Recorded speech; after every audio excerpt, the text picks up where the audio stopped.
Isa sa mga pinaka nagustuhan kong activities dito sa Thailand is yung mga elephants, no?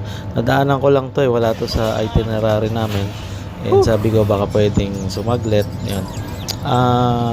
Medyo malungkot yung pagte-train sa kanila, no? Sinasaktan sila. Kaya naisip ko parang huwag ko na yatang i-tolerate. Pero in-explain sa akin ng tour guide kung paano nangyari. Sabi niya, kasi these elephants, they eat around 300 kilos of food per day. And hindi naman lang makukuha yan kung sila-sila lang. So, human beings need to help them get that amount of food. Kaya, in return, kailangan nila magtrabaho. Just like human beings, kailangan natin magtrabaho para makakain. Otherwise, mamatay itong mga elephants na to.